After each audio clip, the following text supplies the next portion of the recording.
Welcome. Thank you for joining this session. This is a 2021 update on LKFT. LKFT stands for Linaro Kernel Functional Testing. And let me introduce myself. My name is Daniel Diaz. I am part of the kernel validation team in Linaro. We are working on the LKFT project, and we are a team scattered around the world. In the kernel validation team, there's Justin in the US, Ben in the UK, Anders in Sweden, Naresh in India, and Zhongqing in China. So what is LKFT? LKFT can be defined as a collection of methods and software packages that allow us to build and test the Linux kernel in different ways. In simpler terms, it's CI loops and how we interact with these loops in order to generate reliable test results. And in the LKFT Linaro webpage, you can see the current status of our testing of our builds on the LKFT 2.0 system, which is the one that we are using right now based on GitLab, and our legacy LKFT 1.0 build system using Jenkins. So what kind of testing do? We generally do three types of testing. The first stage will be building. We build tests at the Linux Git trees a lot. We build many kernels. We do a combination of the architecture, compiler, and kernel configurations as well. And we build as many combinations as possible, and as long as it makes sense. And of course, there are a few combinations that are not supported. But let's say we take ARM with GCC8 and defconfig, and that's one kernel. And then we build ARM64 with GCC8 and defconfig as well. That's two kernels, and so on and so forth.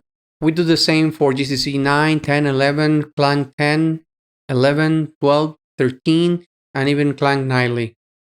We do mostly defconfig, tinyconfig, all no config for all architectures, but then there are architectures that have more specific configurations, such as ARM 32 bits and MIPS as well.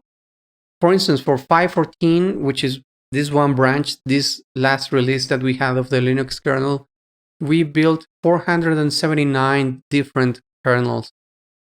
There's a lot of ARM kernels because there's a wide variety of configurations in the Arch ARM configs directory. We built defconfig for ARM64, which is the only configuration available there. But with all the toolchains that we have at our disposal, as well as with some other kernel configurations, such as KUnit, RCU Torture, debug, and some other configs that we want to build and test as well. In some cases, we build these kernels because we only want to do build testing, but in some other occasions, we actually take these kernels and take them for a spin with functional testing. So we do defconfig plus our flavor of configurations, and we test on our devices for functional testing. So functional testing is a big part. It puts the F in LKFT after all. And we do mostly LTP, Linux Test Project. We try to work together with Cyril, Peter, and the rest of the LTP team. Whenever there's a new release of LTP, we swiftly move to it. And if there's any regression just prior to the release, we go straight to them and notify that there's a problem with the impending release. Then there's case of tests. This is really good because anything that gets added to the kernel, we automatically test it. So if a kernel developer adds something to their subsystem in the form of a self-test, then we will pick that up and we'll run it in a wide variety of kernel combinations and physical hardware, and with different branches as well, not only with Linux mainline, but with also Linux Next and the stable branches as well. We also run perf, KVM unit tests, packet drill, libgpiod, libhushtil BFS, some basic networking testing just to ensure that the network stack is in working order. We also enable a few in-kernel tests, such as KUnit, RCU Torture, the kernel address sanitizer, the kernel concurrency sanitizer, KMM leak, and whatever may come up next. We do this functional testing on physical hardware as well as on QEMU. We are executing these tests on ARM64 devices such as ARM's Juno, LeeMaker's Hikey 6220, the Dragon Boards 14C and 845 from Qualcomm, NXP's LS2088, which is a big networking server, and Texas Instruments X15 on the development platforms that we have on the lab, as well as on x86 machines, servers that we have lying around. We use that for x86, for both x86 64-bit and i386 as well. And for QEMU, we run our QEMU testing natively on either x86 or ARM. So here on the left hand, we have the 96 boards, which are Hikey 6220, Dragon Board 14C, Dragon Board 845C. On top, we have the NXP server, which is great for network testing. A very capable networking machine. On the bottom, we have the X15 development board, and right next to it, there's the Juno board from ARM. This works even on 4 kernels, so it's been with us for a long time. On the right, we have the ThinkQuasar developer box from SocionX and the Ampere's Ultra server. These are ARM-based machines that we use in order to test QEMU natively. ARM 32-bit and 64-bit on the ThinkQuasar, and ARM 64 on the Ampere Ultra. Besides build testing and functional testing, we also do performance testing. Here we are showing S-Suite and the result for that, which is S-Suite is good for testing the schedulers for the I/O blocks, for the I/O layer, and we can improve. We reckon that we can improve our performance testing story, because while the test results are there and we are testing that, we have yet to develop the tools around performance testing so that we can create charts and do quick analysis on the test results, so that the teams looking at this data can very quickly note whether there's a regression or an improvement in the development that they are doing with I/O and many other kind of performance testing. So which kernels are involved? It's mostly 3 kernels, which are at the core of LKFT. That's the Linux Stable RC, the mainline, and Next.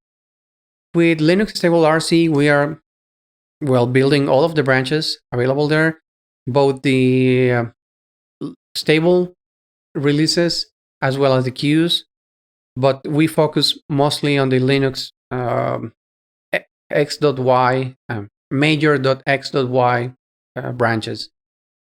So for the stable, we have 5.14, 5.13, and long-term support from 4.4 to 5.4. We have mainline from Linux Torvalds and Linux Next.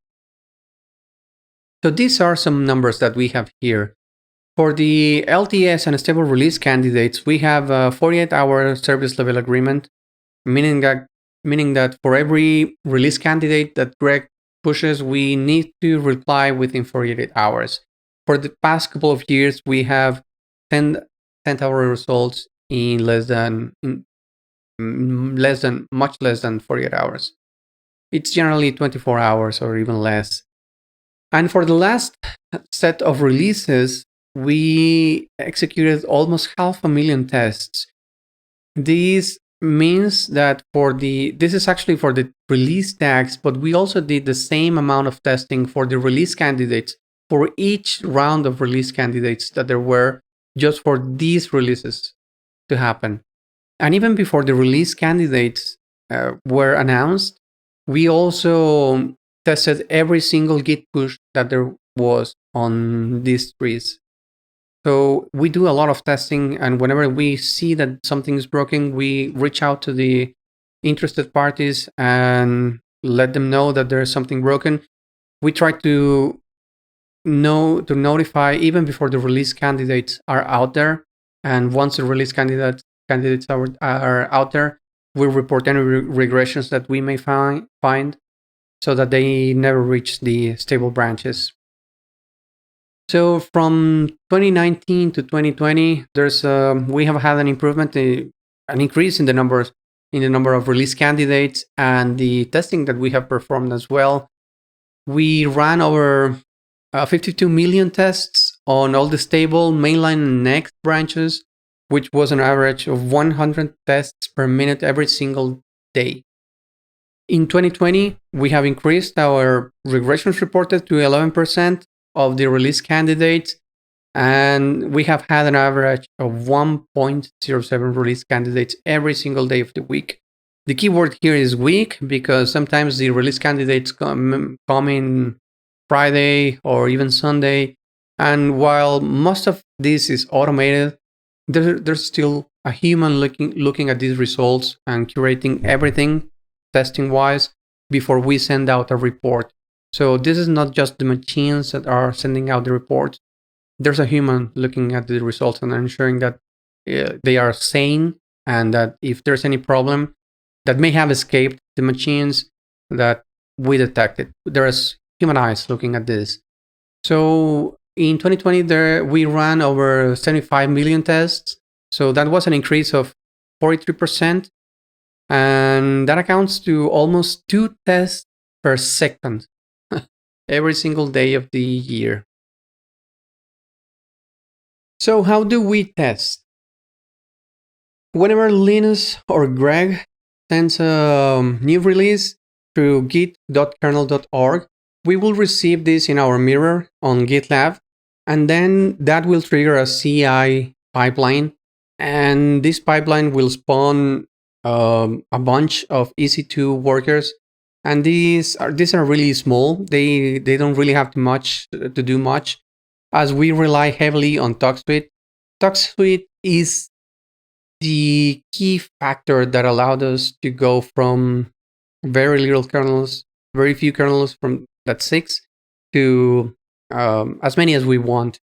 And basically what these workers do is that they run TalkSuite, they call TalkSuite through the API, and then wait for the results.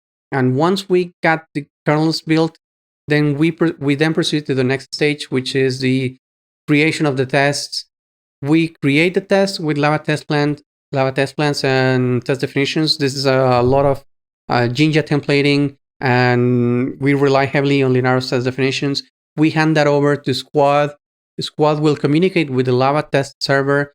Lava is the one handling the actual devices, and they are talking to each other so that Squad knows when Lava is finished, when the testing is finished with the devices, and Squad, once all tests across all devices, across all Lava servers is complete, will tell the pipeline that the testing has finished, and we can then proceed to generate the report using Squad Report, which is one of the tools that we have developed as well. So how does this compare what we have right now with the past, and what are we expecting for the future? In the past, we have these trees from upstream that I have mentioned. We trigger on every Git push as well, but because this was Jenkins. This is not any sort of pipeline. This was more of a build test job altogether. It was difficult to maintain, to test, and since the beginning, we have been building open embedded root file system for the boards that we started with, like the Hikey, the Dragon Board 14C, and then for Juno X15, because this was to be tested only exclusively on the actual hardware. We needed to create the images, and Open Embedded was the right solution for this. We used to flash everything on the devices, well, Lava did, and then run the executed tests. But that meant that we were able to build only 6 kernels, as many as the devices that we were targeting. So yeah, Squad and Lava will flash or do NFS booting. I don't think we did any NFS booting back then, at least not at the very beginning. It then run the tests and collect the results. And for instance, in 5.2, just for comparison, in just a minute, we ran 22,000 tests. Compared with the present, where we are running over 80,000 tests. In fact, I'm pretty sure that by now we are running over 90,000 tests, 95,000 tests. We are very close to reaching 100,000 tests. So what has changed with the Git trees? We have been building now downstream kernels as well. We have collaborated with Huawei for their distribution. They have a distribution based on some flavor of Fedora, I think. And whenever there's a change published on their kernel, we take it and build it and test it with the LKFT machinery. We run all this testing not on their root file system, but on ours, using the LKFT way of testing. So we take their kernel, we combine it with Open Embedded root file system, and then we run the battery of tests. Then there's the Android common kernels, which is also some sort of downstream, but this is an entirely different sort of beast. And this requires a separate type of pipelines. This is very much a work in progress, because we are taking the Android common kernels, we are building the kernels, we are combining with the flavors and all the user space and running all their specific tests, such as VTS, CTS, and whatever is in there. So this is very specific to the Android way of doing things. And then we have onboarded a couple of kernel developers, and what we do is that we take their tree, as we do with the other upstream kernels, upstream trees, and then we run with their changes. Every time there's a change on their trees, we build and test and then submit a report. And this serves as an invitation for any kernel developer that will like to have their tree tested.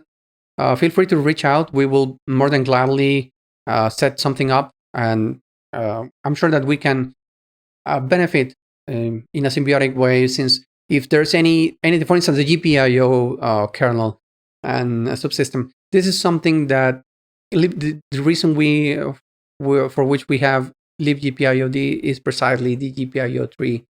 So we run this test suite because it was used by the GPIO tree, and then the GPIO tree can use libgpio, the testing, and the rest of our testing as well. So we try to benefit each other from this exercise. So as far as root file systems, we left Jenkins and we are now doing this on GitLab. We are building a few more boards, but it's essentially the same. Different methods, though. We are using Docker and more reproducible ways of generating these root file systems and publishing as well. Then on the core of our work, of LKFT, is this set of pipelines on GitLab. We still trigger on every Git push, but we have to set up a mirror for this on GitLab itself so that we can then create the pipelines.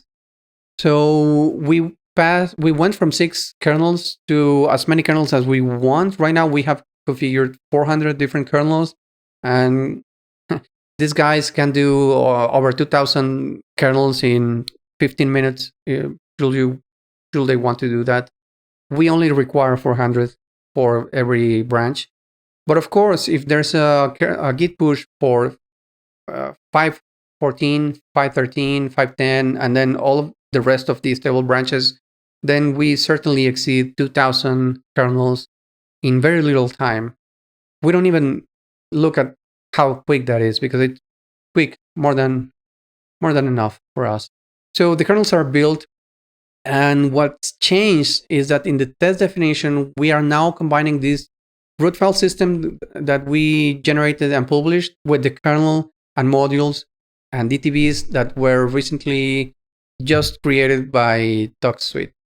We combine that, and then Lava takes care of flashing or doing the NFS booting. Tests are run, and results are collected equally. As I mentioned, we executed 80,000 tests on 5.13 compared to 5.2. That's fourfold increase in number of tests. But what do we expect for the future? Well, in the future, we have reported a lot of problems, build failure, mostly build failures on Linux Next, and mainline as well. We realized that if we test mainline and we report a regression, then it's already late. We would like to catch those regressions much earlier in the process. So we would like to reach out to kernel maintainers so that we can test their subsystems with the LKFT machinery and ensure that there are no regressions right there on the CI loop with their developers, with their contributors, and then provide results even before they reach next or mainline. So that's one thing that we would like to see improved. We would like to run tests with more root file systems. Debian comes to mind. This is the next one that we're working on because we have found that the interaction between the kernel and root file system does matter every now and then. There was this case with systemd locking the kernel, waiting for resources. So we would like to expand our coverage with root file systems. And then on the main GitLab pipeline, we would like to report automatically to the appropriate stakeholders. This is a big task because we need to ensure that the quality of the data is sane. This is difficult. This is a difficult task because, for instance, case of tests, we know we are aware of what to expect. Some tests fail. I mean, if we don't have IPv6, there's nothing that we can do to test IPv6, right? But then there are some tests that fail, and we have to spend resources to determine whether it's a problem with the kernel or with the test. And well, we need to do that and ensure that there are no regressions and that we have no false negatives and false positives there. Then for squad, we would like to have some test awareness, meaning that right now we throw one test job and we get back 1 million test results. And we would like to know in a squad where in the progress bar we are right now. And this can be accomplished with the squad having some awareness of what the test is going to do, is going to execute. We will like to run more testing, of course, increase the kernel coverage to test more subsystems like file system more extensively, and maybe add more architectures. MIPS is the next that we will be adding, at least with QEMU, and we will try to add more physical hardware as well. So that is it. I thank you on behalf of the KB team and the LKFT project. Feel free to reach out to us on LiberaChat, on IRC, on the Linaro LKFT channel. Our webpage, lkft.linaro.org, has many resources and pointers to the software that we have been using. So that's it. Thank you.